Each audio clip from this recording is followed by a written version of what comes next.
నమస్తే మిత్రులారా, ఎవరైతే టెట్కు ప్రిపేర్ అవుతున్నటువంటి ఆస్పిరెంట్స్ ఉన్నారో, అదే రకంగా డిఎస్సికి ప్రిపేర్ అవుతున్నటువంటి ఆస్పిరెంట్స్ ఉన్నారో, ప్రధానంగా అన్న రోజుకు ఒక సబ్జెక్ట్ చదివితే మంచిదా, 2 సబ్జెక్టులు చదవాలన్నా, 3 సబ్జెక్టులు చదవాలన్నా, లేకుంటే అన్ని సబ్జెక్టులకు మనకు ప్రిపరేషన్ ప్లాన్ లో వేసుకొని టైం టేబుల్ చేసుకోవాలా అని చాలా మంది డౌట్స్ అయితే అడుగుతూ ఉన్నారండి. అయితే ఈ వీడియోలో ఒక్కొక్కరి రెసిస్టెంట్ పవర్ అనేటువంటిది ఒక రకంగా ఉంటుంది కాబట్టి అందరికీ సేమ్ ఉండదు. బట్ అంటే బెస్ట్ ట్రిక్స్ అనేటువంటిది, టిప్స్ అనేటువంటిది నేను చెప్పదలుచుకున్నాను. కాబట్టి అవి చెప్పిన తర్వాత మీరు డిసైడ్ కండి. ఎందుకంటే ఏ వ్యక్తి కూడా ఇంకో వ్యక్తి లాగా రెసిస్టెంట్ పవర్ అనేటువంటిది ఉండదు. కాబట్టి సక్సెస్ సాధించిన వాళ్ళు చాలా మంది యొక్క ఆస్పిరెంట్స్ యొక్క సలహాలు సూచనలు తీసుకొని వాళ్ళ యొక్క ప్రిపరేషన్ స్ట్రాటజీ చూసుకున్న తర్వాత మనం ఈ టిప్స్ మీకు చెప్తున్నామండి. అదే నేను కూడా అనుభవించాను కాబట్టి, నేను కూడా టెట్కు డిఎస్సికి ప్రిపేర్ అయినప్పుడు అదే రకంగా పాటించి ఉద్యోగం సాధించాను కాబట్టి అవన్నీ కూడా ఈ వీడియోలో తెలుసుకోవడానికి ప్రయత్నం అయితే చేద్దాం మిత్రులారా. వీలైతే తప్పకుండా తంబు సింబల్ పైన ప్రెస్ చేయండి, లైక్ చేయండి, అదే రకంగా సబ్స్క్రైబ్ చేసుకుంటారు మనస్ఫూర్తిగా కోరుకుంటాను. ప్రధానంగా చూసినట్లయితే కొంతమంది ఒకే సబ్జెక్టు చదివితేనే నాకు బాగుంటుంది సార్ అంటారు, కొంతమంది 2 సబ్జెక్టులు చదవాలంటారు, కొంతమంది 3 సబ్జెక్టులు చదవాలి సార్ అని కంపల్సరీ అంటారు. ఆ రకంగా ప్లాన్ చేసుకుంటారు. కొంతమంది ఏం చేస్తారు, సార్ అన్ని సబ్జెక్టులు చదువుతా సార్ నేను అని చెప్తుంటారు.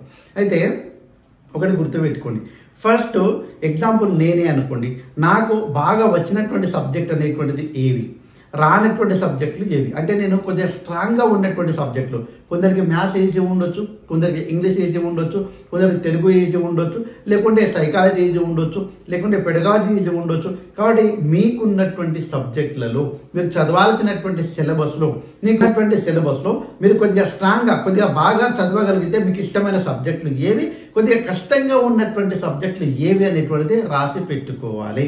ఎగ్జాంపుల్ చెప్తున్నాను, ఇప్పుడు ఎస్జిటికి ఎగ్జాంపుల్ తీసుకొని చెప్తున్నాను. ఎస్జిటి వాళ్ళకు ఒకవేళ మీకు ఇంగ్లీష్ అనేటువంటిది, అదే రకంగా మ్యాథమెటిక్స్ అనేటువంటిది కొద్దిగా డిఫికల్ట్గా ఉందనుకోండి, మీ ప్రిపరేషన్ ప్లాన్లో ఈ 2 సబ్జెక్టులు ప్రతిరోజు 2 గంటల 3 గంటల తప్పకుండా ప్రిపరేషన్లో కేటాయించుకోవాలి. అయితేనే ఈ సిలబస్ అనేటువంటిది డిఫికల్ట్ నుంచి ఈజీ వేలో రావడానికి అవకాశం ఉంటుంది. రకంగా ఈజీ ఉన్నటువంటి సబ్జెక్ట్లే నేను రోజు చదువుతా అనుకుంటే కొద్దిగా పొరపాటు అనేటువంటి జరగడానికి అవకాశం ఉంది. కాబట్టి 2 రకాలు, మీకు ఈజీగా ఉన్నటువంటి సబ్జెక్ట్ని కొద్దిగా టైం తక్కువ కేటాయించి, మీకు డిఫికల్ట్గా ఉన్నటువంటి సబ్జెక్ట్, మీకు హార్డ్గా అనిపించే సబ్జెక్ట్ ఏవైతే ఉన్నాయో వాటిని ప్రతిరోజు కూడా టైం టేబుల్లో చేర్చుకోవాలి. అది 2 గంటల 3 గంటల అనేటువంటిది depend on your preparation plan. కాబట్టి ప్రిపరేషన్ ప్లాన్లో ఆ రకంగా చేసుకోవాలి. కొంతమందికి తెలుగు డిఫికల్ట్ కావచ్చు అండి, కానీ మ్యాథమెటిక్స్ ఈజీ కావచ్చు. కాబట్టి తెలుగు అనేటువంటిది రోజు చదవాల్సినటువంటి అవసరం ఉంటుంది. కొంతమందికి మ్యాథ్స్ అనేటువంటిది డిఫికల్ట్, ప్రతిరోజు మ్యాథ్స్ అనేటువంటిది 2 గంటలు 3 గంటలు తప్పకుండా ప్రిపరేషన్ చేయాల్సినటువంటి అవసరం అయితే ఉంటుంది. కొంతమంది ఇంగ్లీష్ కావచ్చు, కొంతమందికి సైకాలజీ కావచ్చు. కాబట్టి మీకు డిఫికల్ట్గా ఉన్నటువంటి సబ్జెక్ట్ ఏదైతే ఉంటుందో ఆ సబ్జెక్ట్ని మాత్రం ప్రతిరోజు నీ యొక్క టైం టేబుల్లో చేర్చుకోవాలి. ఇది మాత్రం పక్కా చేయాల్సినటువంటి పని. చాలా మంది అదే రకంగా చేస్తారు. అదే రకంగా డిఫికల్ట్గా ఉన్నటువంటి సబ్జెక్ట్ ఏవైతే ఉన్నాయో ప్రతిరోజు చదవాలి, ప్రతిరోజు దానిపైన మనం కొద్దిగా డిస్కస్ చేయాలి, ప్రతిరోజు దానిపైన మనం ప్రాక్టీస్ బిట్స్ అనేటువంటిది చదువుతున్నటువంటి టాపిక్ పైన రాయాల్సిందే. అలా రాస్తేనే ఆ సబ్జెక్టు పైన మనకు పట్టు అనేటువంటిది వస్తుంది. మనం తప్పకుండా దాంట్లో మంచి మార్కులు గెయిన్ చేయడానికి అవకాశం అయితే ఉంటుంది. కాబట్టి ఉన్నటువంటి సిచ్యువేషన్ చాలా తక్కువ కాబట్టి మీ స్ట్రెంగ్త్ ఏంది, మీ వీక్నెస్ ఏంది మీకు తెలిసినంత అద్భుతంగా మరొకరు ఎవరికి తెలియదు మిత్రమా. కాబట్టి మీ ప్లాన్లో తప్పకుండా ఈ రకంగా ఉండేటట్టు చూసుకోండి. ఇంకా టెక్స్ట్ బుక్ ఎలా చదవాలి సార్ అని చాలామంది అడుగుతారు. సార్ ఇప్పుడు షార్ట్ టైంలో మేము నోట్స్ ప్రిపేర్ చేసుకోవడానికి టైం లేదు సార్ అని చాలామంది అడుగుతూ ఉన్నారు. నేను చెప్పాను మెటీరియల్ చదవచ్చా సార్ అని చాలామంది అడిగారు. దీన్ని కూడా వీడియో చేశాను ఇంతకుముందు నేను. ఒకవేళ టెక్స్ట్ బుక్ చదివే తప్పకుండా ఉద్యోగం కొట్టినటువంటి వాళ్ళు చాలా మంది ఉంటారు. మెటీరియల్ చదివి ఉద్యోగం కొట్టిన వాళ్ళు కూడా ఉన్నారంటే ఉన్నారండి. కానీ మనం దానికి నమ్ముకోవద్దు, ఏది ఒరిజినల్ అనేటువంటి దాన్ని నమ్ముకోవాలి.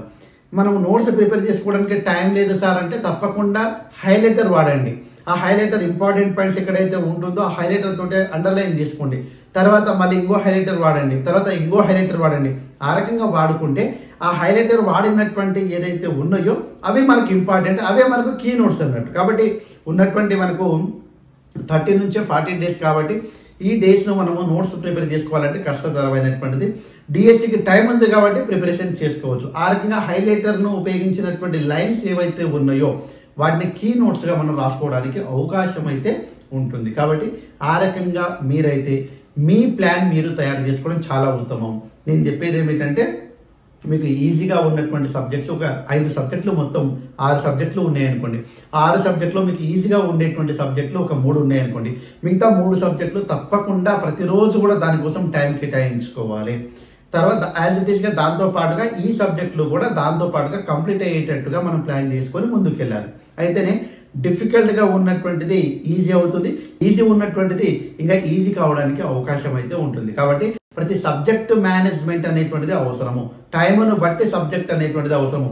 తక్కువ టైంలో ఎక్కువగా చదవగలగాలి, మార్కులు సాధించాలి అంటే మనకు బ్లూ ప్రింట్ అనేటువంటిది చాలా అవసరం అండి. కాబట్టి ఈ అన్ని కోణాలలో ఆలోచించి తప్పకుండా మీ స్ట్రెంగ్త్, మీ వీక్నెస్ ఈ రెండును మీరు కొద్దిగా మేనేజ్ చేసుకుంటూ ముందుకు వెళ్తే 100% మీరు సక్సెస్ సాధించగలరు. తప్పకుండా టీఎస్సీలో కూడా ఉద్యోగం సాధించడానికి అవకాశం అయితే ఉంటుంది. సో ఏది ఏమైనా క్లియర్ కట్ ఇన్ఫర్మేషన్ కోసం తప్పకుండా మన ఛానల్ని లైక్ చేసుకోండి. అదే రకంగా టెట్ డిఎస్సికి సంబంధించినటువంటి జనరల్ ఇంగ్లీష్ అనేటువంటిది తప్పకుండా ఫ్రీగా అందిస్తున్నాం కాబట్టి వాటిని చూడడానికి ప్రయత్నం అయితే చేయండి. చాలా మంది సార్ వీడియోస్ 1 by 1 రావట్లేదు. కమ్యూనిటీలో గ్రూప్ ఉంటుంది, ఆ గ్రూప్ పైన క్లిక్ చేస్తే తప్పకుండా వరుసగా వీడియోస్ అనేటువంటిది ఉంటాయి. ఇంకా మనం యాప్ తీసుకోండి సార్, ఆ యాప్ ఉంటే మేము తీసుకుంటాం సార్ అని చెప్తారు. యాప్ తీసుకుంటే మళ్ళీ దానికి 20,000 ఉంటుంది. కాబట్టి ఆ యాప్ తీసుకొని మళ్ళీ నేనేం చేయాలి, మళ్ళీ మీకు మీ దగ్గర నుంచి 100 రూపాయలు 200 రూపాయలు తీసుకోవాలి, మళ్ళీ అది వసూలు చేసే బ్యాచ్ అవుతుంది అనేటువంటిది నా యొక్క ఉద్దేశం. సరే చాలా మంది అయినా సరే సార్ 100 రూపాయలు 200 రూపాయలు ఏముంది మేము వింటాం కదా, అన్ని ఫ్రీగా ఉంటాయి కదా అని చెప్తూ ఉన్నారు. బట్ అది కొద్దిగా అంటే నాకు అలా అయితే ఇష్టం లేదు. బట్ చూద్దాము, మీ యొక్క అభిప్రాయాన్ని బట్టి యాప్ అనేటువంటిది బై చేయాలనుకుంటే తప్పకుండా మీకు ఇన్ఫార్మ్ చేస్తాను.